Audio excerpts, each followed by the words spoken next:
Hello everyone, welcome back to my YouTube channel. Hope you all will be fine. First of all, I would like to thank you all for supporting me.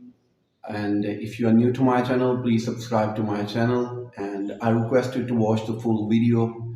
It's me, Zan, the financial analyst, and I will tell you about what's happening in Iraq and when actually the revaluation is happening, and all the news is related to Iraqi dinar revaluation.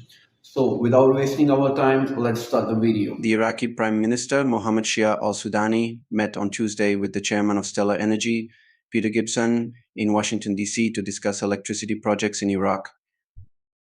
The two sides talked about completing combined cycle power plants in Kirkuk and Sadr City more quickly, according to a statement released by the Prime Minister's office PMO. The meeting addressed reducing carbon emissions, diversifying energy projects, and committing to project completion on schedule. In a meeting with Gibson in September, al-Sudani emphasized that increasing the output of combined cycle power plants is one of the important goals for the Iraqi government. The Iraqi Prime Minister explained at that time that the government's strategy involves providing additional facilities to companies engaged in the power and energy industries, since this is an important sector on which other sectors rely. Gibson reviewed the projects undertaken by Stellar Energy in the electricity sector. Stellar Energy's chairman reaffirmed his company's commitment to fulfilling its obligations in Iraq, as well as its willingness to increase electricity production and enhance electric power transmission in line with the increasing demand for electricity. The Iraqi Prime Minister Mohammed Shia al-Sudani discussed on Tuesday cooperation in the areas of border security, drug control, and training with the U.S. Secretary of Homeland Security Alejandro Mayorkas.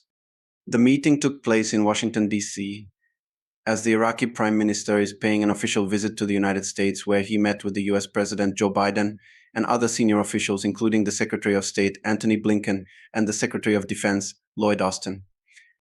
The two sides discussed the relationship between both countries, the potential for collaboration, and the use of the US Department of Homeland Security's experience in areas such as border security, drug trafficking, and the use of advanced technologies, as well as training, according to a statement cited by the Iraqi news agency INA. The statement mentioned that al-Sudani expressed his appreciation to Mayorkas for the efforts made by the U.S. Department of Homeland Security to recover stolen Iraqi artifacts. During his meeting with Austin on Monday, al-Sudani reaffirmed the government's desire to keep the two countries' relations intact, noting that 10 years had passed since the international coalition was formed to fight ISIS, in which the Iraqi people had made great sacrifices, according to a statement released by the Prime Minister's office PMO. The Iraqi Prime Minister said that the country values the assistance and collaboration it receives from allies and the international community in the fight against terrorism. Al-Sudani confirmed that security services in Iraq have reached a high level of readiness.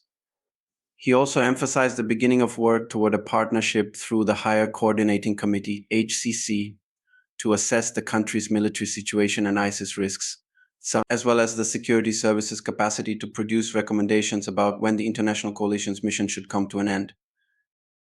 The Iraqi premier noted that the concerned committee will hold its second meeting in July to promote bilateral cooperation in accordance with the Iraqi constitution and the Strategic Framework Agreement. Thank you so much for watching my video and supporting me throughout.